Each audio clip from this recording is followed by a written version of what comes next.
Hello બાળકો, કેમ છો? આજે આપણે ધોરણ 9માં ચેપ્ટર નંબર 1 એનું ઉદાહરણ નંબર 7 છે શીખવાના છે.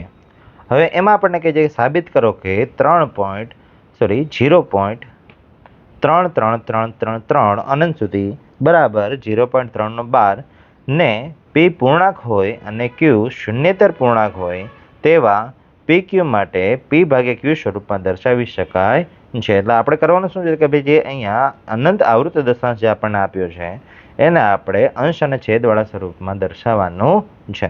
તો ચલો હવે અંશ અને છેદવાળા સ્વરૂપમાં કેવી રીતે દર્શાવાય એ સમજવાનો પ્રયત્ન કરીએ. તો સૌથી પહેલા ઉકેલમાં લખીએ. આપેલી જે સંખ્યા છે એને x ધારે લઈએ કે ભાઈ ધારો કે x બરાબર આનું છોટું સ્વરૂપ લઈએ એટલે કે 0.3333 અનંત સુધી. યસ, આને આપણે સમીકરણ નંબર 1 આપી દઈએ.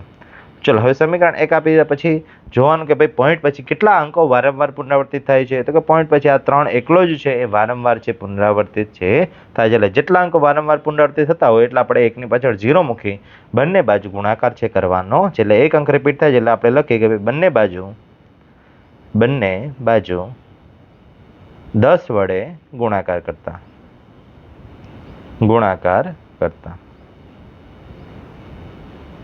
ચલો બંને બાજુ 10 વડે ગુણાકાર કરશો એટલે શું થશે કે ભાઈ 10 ગુણ્યા x બરાબર 10 ગુણ્યા 0.3333 અનંત સુધી. એટલે આવી રીતે સંખ્યા થશે. અને 0 ગુણ્યા 10 એટલે 10 ગુણ્યા x એટલે કેટલા થશે તો કે 10x થશે. અને 10 ગુણ્યા 0.3333 એટલે કે અહીંયા પોઈન્ટ પછીનો જેટલા પણ મીંડા છે એટલા એક અંક છે એ આગળ આવી જશે. એટલે કે ભાઈ 10માં એક જ 0 છે એટલે પોઈન્ટ પછીનો એક અંક બહાર આવી જશે. એટલે અહીંયા 3.3333 અનંત સુધી છે એ થશે. યસ, એટલે અહીંયા આપણે સમીકરણ નંબર 2 આપી દઈએ. ચલો બાળકો, હવે કરવાનું શું છે કે ભાઈ સમીકરણ નંબર 1 અને અહીંયા સમીકરણ નંબર 2 બંને સમીકરણ એની બાદબાકી છે આપણે કરવાની છે. એટલે તો જોઈએ ભાઈ મોટું કોણ છે તો 10x વાળું સમીકરણ છે આપણે મોટું કહેવાય. એટલે સમીકરણ 2 માંથી સમીકરણ 1 બાદ કરતા સમીકરણ 2 માંથી સમીકરણ 1 બાદ કરતા ચલો સમીકરણ 2 માંથી સમીકરણ 1 બાદ કરી દે એટલે અહીંયા 10x બરાબર 3.3333 અનંત સુધી. અને નીચે આપણે x નીચે જ x લખીએ બરાબર પોઈન્ટની નીચે પોઈન્ટ મૂકીએ, પોઈન્ટની પાછળની સંખ્યા 3.3333 અનંત સુધી એ પાછળ લખીએ. પોઈન્ટની આગળ જે અહીંયા 0 હતો એને આપણે અહીંયા પોઈન્ટની આગળ મૂકી દઈએ. પછી બંને બાજુ આપણે બાદબાકી કરીએ. ચલો હવે ઉપરથી નીચેની સંખ્યા બાદ કરી લો. ઉપર 10 વખત x છે, નીચે 1 જ વખત x છે એટલે કેટલા વખત વધશે તો 10 માંથી 1 બાદ કરી દો એટલે 9 વખત x વધશે.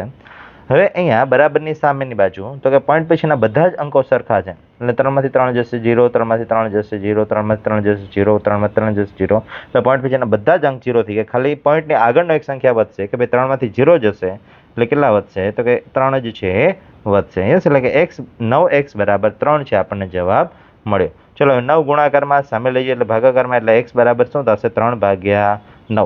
ચલો 3/9 એટલે 3 × 3 3 તેરી 9 એટલે આપણને x બરાબર કેટલો જવાબ મળ્યો 1/3.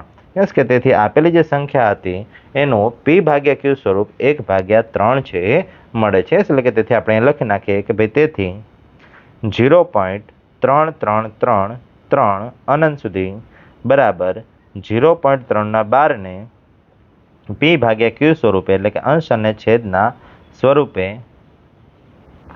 1/3 તરીકે લખી શકાય છે. યસ, એટલે અહીંયા આપણું આ ઉદાહરણ છે પૂર્ણ થાય છે. થેન્ક યુ બાળકો, મળીએ નેક્સ્ટ વિડીયોમાં નેક્સ્ટ ઉદાહરણ સાથે.